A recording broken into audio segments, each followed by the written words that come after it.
പുറപ്പാട് പുസ്തകം അധ്യായം 32.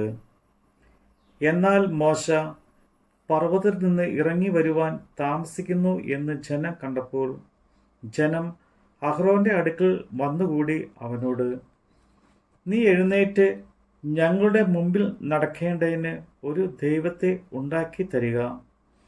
ഞങ്ങളെ മിസ്രയീം ദേശത്ത് നിന്ന് പുറപ്പെടുവിച്ചു കൊണ്ടുവന്ന പുരുഷനായ ഈ മോശയ്ക്ക് എന്ത് ഭവിച്ചു എന്ന് ഞങ്ങൾ അറിയുന്നില്ലല്ലോ എന്ന് പറഞ്ഞു. അഹ്റോൻ അവരോട്, നിങ്ങളുടെ ഭാര്യമാരുടെയും പുത്രന്മാരുടെയും പുത്രിമാരുടെയും കാതിലെ പൊൻകുണക്ക് പറിച്ച് എൻ്റെ അടുക്കൽ കൊണ്ടുവരുവീൻ എന്ന് പറഞ്ഞു. ജനമൊക്കെയും തങ്ങളുടെ കാതിൽ നിന്ന് പൊൻകുണക്ക് പറിച്ച് അഹ്റോന്റെ അടുക്കൽ കൊണ്ടുവന്നു. അവൻ അത് അവരുടെ കയ്യിൽ നിന്ന് വാങ്ങി ഈ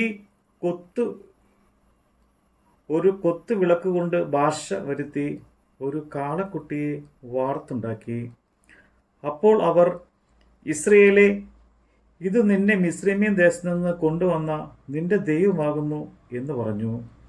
അഹ്റോൻ അത് കണ്ടാറെ അതിനു മുമ്പാകെ ഒരു യാഗപീഠം പണിതു നാളെ യഹോവയ്ക്ക് ഒരു ഉത്സവം എന്ന് വിളിച്ചു പറഞ്ഞു. പിറ്റന്നാൾ അവർ അതികാലത്ത് എഴുന്നേറ്റ് ഹോമയാഗങ്ങൾ കഴിച്ച് സമാധാന യാഗങ്ങളും അർപ്പിച്ചു. ജനം ഭക്ഷിപ്പാനും കുടിപ്പാനും ഇരുന്നു, കളിപ്പാൻ എഴുന്നേറ്റു. അപ്പോൾ യഹോവ മോശയോട്, നീ ഇറങ്ങിച്ചെല്ലുക. നീ മിസ്രയീം ദേശത്ത് നിന്ന് കൊണ്ടുവന്ന നിന്റെ ജനം തങ്ങളെ തന്നെ വഷളാക്കിയിരിക്കുന്നു. ഞാൻ അവരോട് കൽപ്പിച്ച വഴി അവർ വേഗത്തിൽ വിട്ടുമാറി ഒരു കാളക്കുട്ടിയെ വാർത്തുണ്ടാക്കി നമസ്കരിച്ച് അതിന് യാഗം കഴിച്ചു. ഇസ്രയേലേ, ഇത് നിന്നെ മിസ്രയീം ദേശത്ത് നിന്ന് കൊണ്ടുവന്ന നിന്റെ ദൈവമാകുന്നു എന്ന് പറയുന്നു എന്ന് അരുളി ചെയ്തു.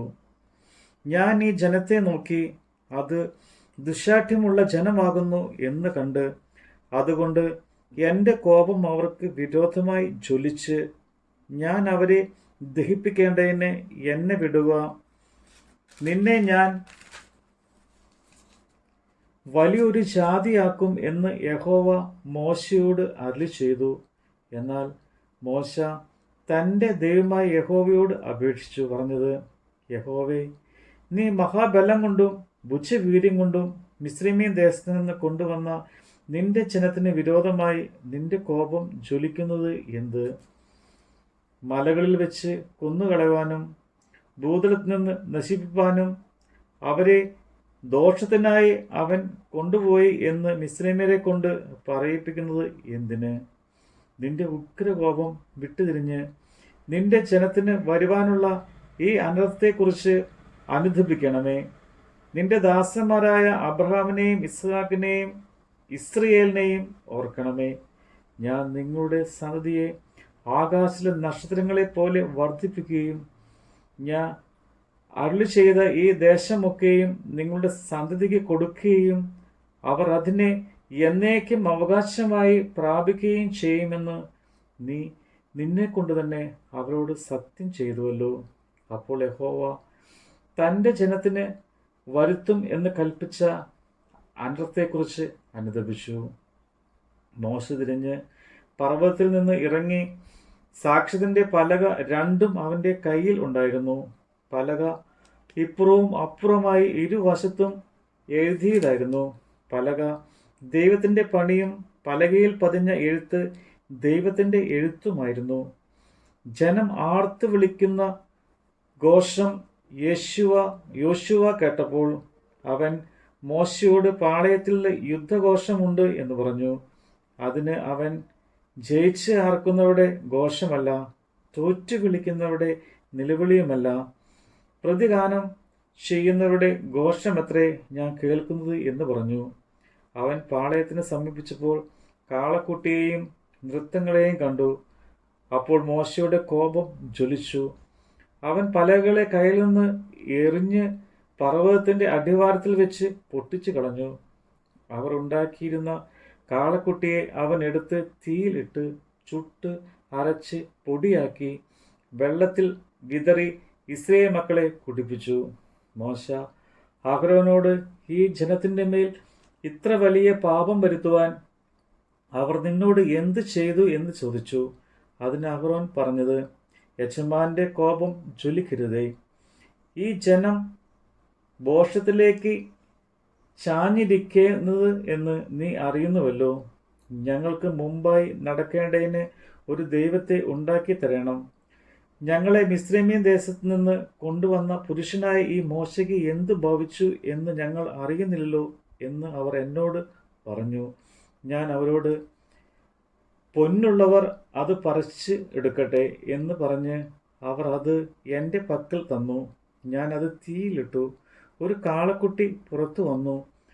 അവരുടെ വിരോധികൾക്ക് മുമ്പാകെ അവർ ഹാസ്യമാകാത്ത വണ്ണം അഹരോൻ അവരെ അഴിച്ചുവിടുകയാൽ ജനം കെട്ടഴിഞ്ഞവരായി എന്ന് കണ്ടിട്ട് മോശ പാളയത്തിൻ്റെ വാതിക്കൽ നിന്നുകൊണ്ട്, യഹോവയുടെ പക്ഷത്തിലുള്ളവർ എൻ്റെ അടുക്കൽ വരട്ടെ എന്ന് പറഞ്ഞു. എത്താറെ ലേവ്യരെല്ലാവരും അവൻ്റെ അടുക്കൽ വന്നുകൂടി.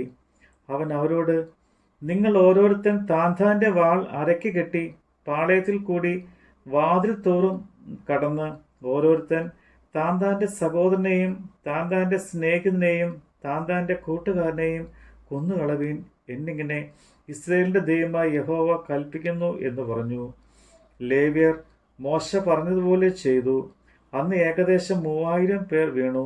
യഹോവ ഇന്ന് നിങ്ങൾക്ക് അനുഗ്രഹം നൽകേണ്ടതിന് നിങ്ങൾ ഇന്ന് ഓരോരുത്തൻ താന്താൻ്റെ മകനും താന്താൻ്റെ സഹോദരനും വിരോധമായി യഹോവയ്ക്ക് നിങ്ങളെ തന്നെ ഏൽപ്പിച്ചു കൊടുപ്പീൻ എന്ന് മോശ പറഞ്ഞു. പിറ്റന്നാൾ മോശ, നിങ്ങൾ ഒരു മഹാപാപം ചെയ്തിരിക്കുന്നു.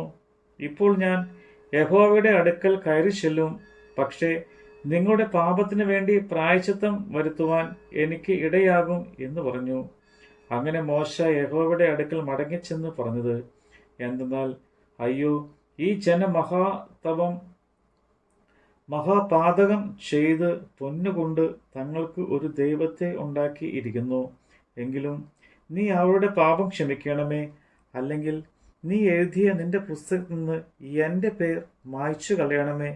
യഹോവ മോശയോട്, എന്നോട് പാപം ചെയ്തവൻ്റെ പേര് ഞാൻ എൻ്റെ പുസ്തകത്തിൽ നിന്ന് മായ്ച്ചു കളയും. ആകയാൽ നീ പോയി ഞാൻ നിന്നോട് അരുളി ചെയ്ത ദേശത്തേക്ക് ജനത്തെ കൂട്ടിക്കൊണ്ടുപോകുക. എൻ്റെ ദൂതൻ നിന്റെ മുമ്പിൽ നടക്കും.